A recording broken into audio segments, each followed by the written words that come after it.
सच्ची घटना पर आधारित ये बात कुछ दिनों पुरानी है। जब स्कूल बस की हड़ताल चल रही थी, मेरे मिस्टर अपने व्यवसाय की एक आवश्यक मीटिंग में व्यस्त थे। इसलिए मेरे 5 साल के बेटे को स्कूल से लाने के लिए मुझे ही स्कूटी पर जाना पड़ा।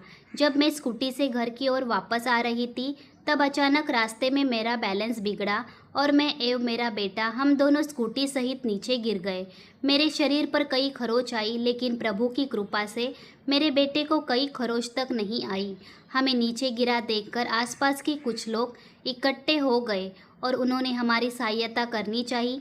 तभी मेरी कामवाली बाई राधा ने मुझे दूर से ही देख लिया और वह दौड़ी चली आई। उसने मुझे सहारा देकर खड़ा किया और अपने एक परिचित से मेरी स्कूटी एक दुकान पर खड़ी करवाकर वह मुझे कंधे का सहारा देकर अपने घर ले गई, जो पास में ही था। जैसे ही हम घर पहुँचे, वैसे ही राधा के दोनों बच्चे हमारे पास आ गए। राधा ने अपने पल्लू से बंधा हुआ 50 रुपये का नोट निकाला और अपने बेटे राजू को दूध, बैंडेज एवं एंटीसेप्टिक क्रीम लेने के लिए भेजा तथा अपनी बेटी रानी को पानी गर्म करने को बोला। उसने मुझे कुर्सी पर बिठाया तथा मटके का ठंडा जल पिलाया। इतने में पानी गर्म हो गया था। वह मुझे लेकर बाथरूम में गई और वहाँ उसने मेरे सारे जख्मों को गर्म पानी से अच्छी तरह से धोकर साफ किए और बाद में वह उठकर बाहर गई। वहाँ से वह एक नया टॉवेल, एक नया गाउन मेरे लिए लेकर आई। उसने टॉवेल से मेरा पूरा बदन पोंछा तथा जहाँ आवश्यक था वहाँ बैंडेज लगाई, साथ ही मामूली चोट पर एंटीसेप्टिक क्रीम लगाई। अब मुझे कुछ राहत महसूस हो रही थी। उसने मुझे पहनने के लिए नया गाउन दिया। वो बोली, ये गाउन मैंने कुछ दिन पहले ही खरीदा था, लेकिन आज तक नहीं पहना मैडम। आप यही पहन लीजिए तथा थोड़ी देर आप रेस्ट कर लीजिए। आपके कपड़े बहुत गंदे हो रहे हैं, हम इन्हें धोकर सुखा देंगे, फिर आप अपने कपड़े बदल लेना। मेरे पास कोई चॉइस नहीं थी। मैं गाउन पहनकर बाथरूम से बाहर आई। उसने झटपट अलमारी में से एक नई चादर निकाली और पलंग पर बिछाकर बोली, आप थोड़ी देर यही आराम कीजिए। इतने में बेटिया ने दूध भी गर्म कर दिया था। राधा ने दूध में 2 चम्मच हल्दी मिलाई और मुझे पीने को दिया और बड़े विश्वास से कहा, मैडम आप ये दूध पी लीजिए, आपके सारे जख्म भर जाएंगे। लेकिन अब मेरा ध्यान तन पर था ही नहीं, बल्कि मेरे अपने मन पर था। मेरे मन के सारे जख्म एक एक करके हरे हो रहे थे। मैं सोच रही थी, कहाँ मैं और कहाँ ये राधा। जिस राधा को मैं फटे पुराने कपड़े देती थी, आज उसने मुझे नया टॉवेल दिया, नया गाउन दिया और मेरे लिए नई बेडशीट लगाई। धन्य है ये राधा।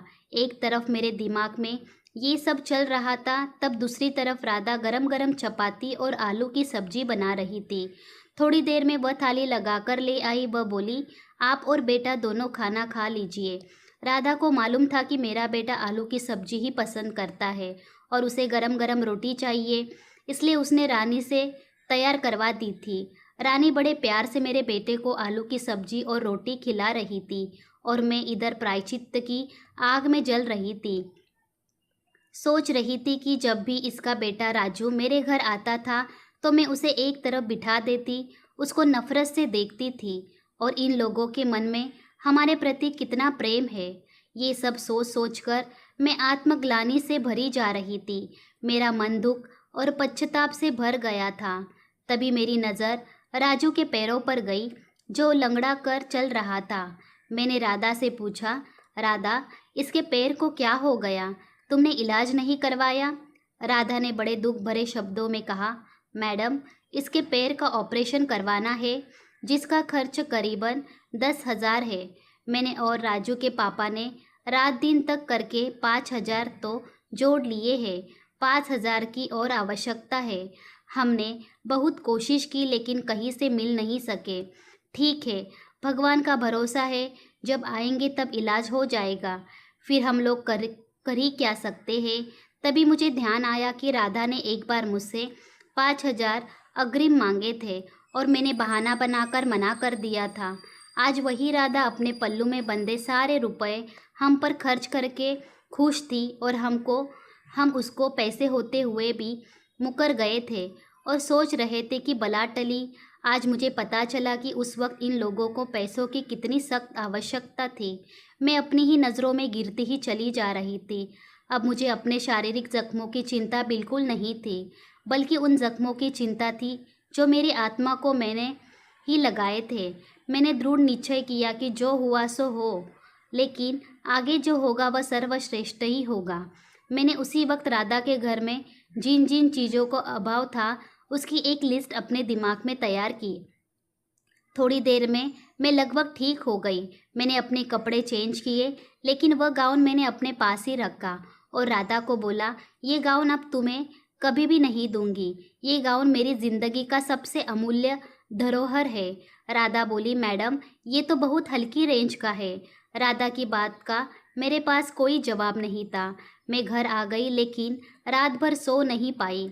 मैंने अपनी सहेली के मिस्टर, जो कि हड्डी रोग विशेषज्ञ थे, उनसे राजू के लिए अगले दिन का अपॉइंटमेंट लिया।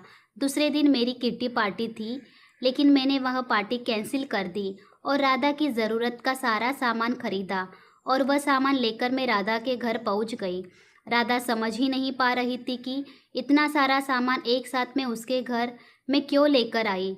मैंने धीरे से उसको पास में बिठाया और बोला, मुझे मैडम मत कहो, मुझे अपनी बहन ही समझो। और हाँ, कल सुबह 7 बजे राजू को दिखाने चलना है।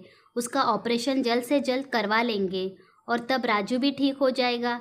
ये सब देखकर राधा खुशी से रो पड़ी, लेकिन वह ये भी कहती रही कि मैडम ये सब आप क्यों कर रहे हो, हम बहुत छोटे लोग हैं, हमारे यहाँ तो ये सब चलता ही रहता है। वह मेरे पैरों में गिरने लगी। ये सब सुनकर और देखकर मेरा मन भी द्रवित हो उठा और मेरी आंखों से भी आंसू के झरने फूट पड़े। मैंने उसको दोनों हाथों से ऊपर उठाया और गले लगा लिया। मैंने कहा, बहन रोने की ज़रूरत नहीं है, अब इस घर की सारी जवाबदारी मेरी है। मैंने मन ही मन कहा, राधा तुम क्या जानती हो कि मैं कितनी छोटी हूँ और तुम कितनी बड़ी हो। आज तुम लोगों के कारण मेरी आंखें खुल सकी। मेरे पास इतना सब कुछ होते हुए भी भगवान से और अधिक की भीख मांगती रही। मैंने कभी संतोष का अनुभव नहीं किया, लेकिन आज मैंने जाना कि असली खुशी पाने में नहीं, देने में है। मिलते हैं अगली वीडियो में, तब तक के लिए धन्यवाद।